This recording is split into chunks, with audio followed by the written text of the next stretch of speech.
কেউ যাতে অতিরিক্ত মজুত করে সরকারকে বেকায়দায় ফেলতে না পারে সেজন্য মজুতদারদের সর্বোচ্চ শাস্তি যাবজ্জীবন কারাদণ্ডের বিধান রেখে নতুন আইন হচ্ছে বলে জানিয়েছেন খাদ্যমন্ত্রী সাধন চন্দ্র মজুমদার। দুপুরে ব্রাহ্মণবাড়িয়ার আশুগঞ্জ সাইলোর সংস্কার কাজ শেষে উদ্বোধনী অনুষ্ঠানে সাংবাদিকদের প্রশ্নের জবাবে তিনি কথা বলেন। এ সময় তিনি আরও বলেন, দেশের খাদ্য নিরাপত্তা ও সুষ্ঠু বিপণন ব্যবস্থা নিশ্চিতে সরকার আইন প্রণয়ন সহ বিভিন্ন উদ্যোগ নিয়েছে। এজন্য কৃষির উৎপাদন বাড়াতে ভর্তুকি সহ উচ্চ ফলনশীল জাতের উদ্ভাবন করা হচ্ছে। ব্রাহ্মণবাড়িয়ার জেলা প্রশাসক মোহাম্মদ হাবিবুর রহমানের সভাপতিত্বে উদ্বোধনী অনুষ্ঠানে বিশেষ অতিথি ছিলেন ব্রাহ্মণবাড়িয়া 2 আসনের সংসদ সদস্য মোহাম্মদ মঈনুদ্দিন মঈন সহ অনেকে।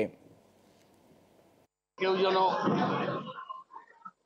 বেশি মজুত রেখে সরকারকে ক্রাইসিসে না ফেলতে পারে তার জন্য নতুন আইন তৈরি করা হয়েছে, যে আইনে মজুতদারদের বিরুদ্ধে সর্বোচ্চ শাস্তি যাবজ্জীবন কারাদণ্ডের বিধান রয়েছে।